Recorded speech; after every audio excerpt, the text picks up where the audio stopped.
Hello, today we will be talking about different types of chest pain and how you assess and treat for them. So when you have a patient who comes in for chest pain, you want to do a typical old cards to start out. So when was the onset, the location of the pain. So the onset for an MI or chest pain can be gradual or sudden. It could happen over a period of time. It probably is going to occur with activity if it's stable chest pain, but if it's unstable chest pain, it could occur at night. If it's actually a result of gastric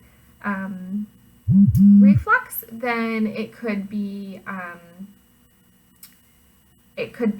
related to eating, so maybe after the patient eats.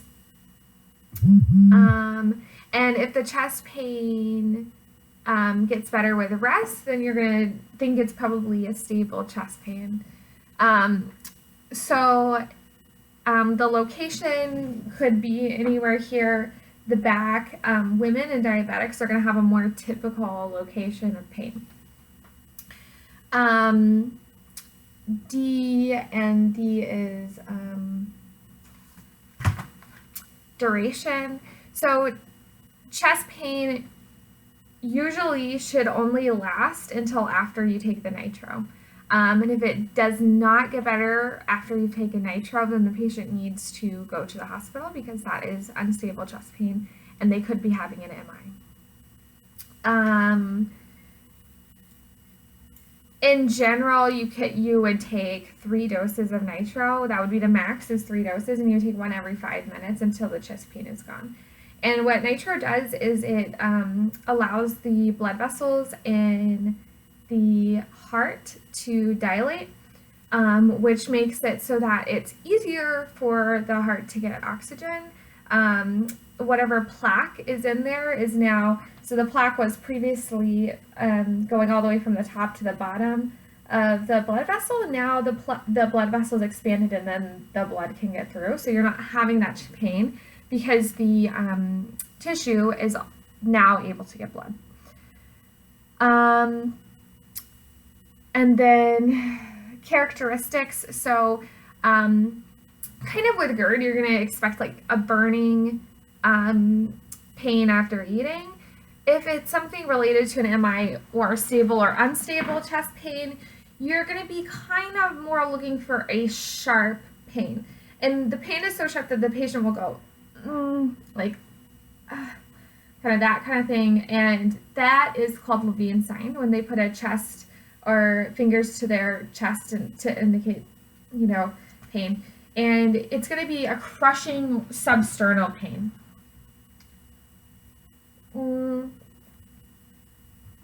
And then associated symptoms. So you might have trouble breathing at that point. Aggravating factors might be more activity. Aggravating factors might be cold weather, a lot of activity to begin with. Aggravating factors might even be, a high-fat meal for some patients, because that can, cause a little bit of a blockage in the vessels. And then, have you tried any treatment? So that's when you'd want to know, have they taken any nitro? If they're having GERD, you want to know if they've taken any, if they have taken it, how often do they take antacids? Because GERD can be sometimes related to a chest pain that is cardiac in nature. So if the patient's taking antacids frequently, that could be a sign that they're having worsening chest pain. And then if it's really something that's pulmonary in nature, which wouldn't really present the same way as a cardiac chest pain or a GERD chest pain, then they might have tried albuterol. And then finally, the severity. So chest pain is going to be a crushing 10 out of 10. GERD is going to be a lower amount of pain. If they're having an aortic dissection, which could be could be something that's going on with this patient, then it's going to be just the worst pain they've ever experienced, and it's going to be sudden in nature. So look at the patient's presentation in general. Men over the risk of 45 are at a higher risk, and women over the age of 55 are at a higher risk. And this is related to estrogen. So it's actually kind of interesting if the patient had a longer duration of estrogen for their lifetime, they're going to be at a higher risk. So it's someone who started menstruating earlier in life, somebody who had no babies, so babies cause a break in the estrogen. Somebody who had just a very late menopause start, that could be it. And then a family history of MI would be, kind of cluing us in that this patient might be having a cardiac symptom. And for that, it's going to be any MI before the age of 55 in men and before the age of 65 in women. And then we talked about, of course, diabetics are going to present very differently. So they could even be, in this case, asymptomatic. You're going to do their vital signs. And you want to see, is this patient having a very low blood pressure? That would indicate you might think it's high, and it could be high, but the more concerning thing would be low blood pressure, because that's saying, hey, the heart is not able to get blood out to the body, and we're really going into cardiogenic shock at this point. The heart rate would be higher because the patient would be breathing harder, trying to pump more blood out. So they're going to have a higher respiratory rate and a higher heart rate. And then the best test that you can do really in this case, the one that's going to be most appealing to you as a practitioner, is pushing on the patient's chest.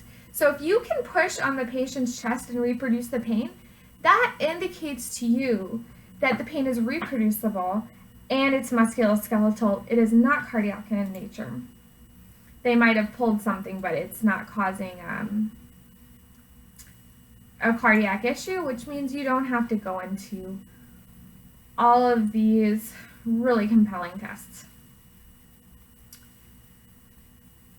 The next thing you want to do is listen to the patient's heart sounds. You want to see if they're having any heart sounds that might be extra heart sounds, like an S3, an S4, or are you hearing any lung, back further to the pulmonary, are you hearing any lung sounds? Are there no lung sounds? Is the patient having trouble breathing? Are they having wheezing? Sometimes they will have wheezing. Sometimes they will be sweaty, anxious, use of accessory muscles to breathe, chest intercostal retractions, and they might be having epigastric pain. And then chest pain, usually the most characteristic part of chest pain is unilateral and radiating. And if the patient does have unilateral radiating chest pain and a fair amount of risk factors, then just go ahead and start that EKG, because you want to see if they're having any electrical changes. When the heart's not getting enough blood, it does make electrical changes. And then you're going to look for the ST elevation on that EKG. If you have a high enough level of suspicion to say that this patient is probably having a heart attack, it could be ST or no ST elevation, they need to go to the hospital. The ST elevation needs to occur on 2 or more leads to be significant. And you would never do a troponin or a CKMB in the office unless you were sending that patient to the hospital, and then you might. But if you have a high enough suspicion to draw a troponin, that patient probably should not be at home. That means they would be at home not getting treatment for a period of time that is just not helpful. So you're going to do in the office a MONA, which is morphine, oxygen, nitroglycerin, and aspirin.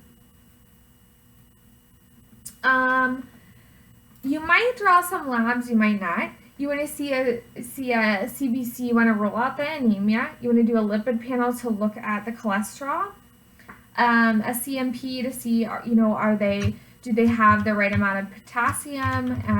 Are they having any other electrolyte imbalances, like maybe magnesium? And then that's really the main things that you need to know for chest pain, and I wish you best of luck.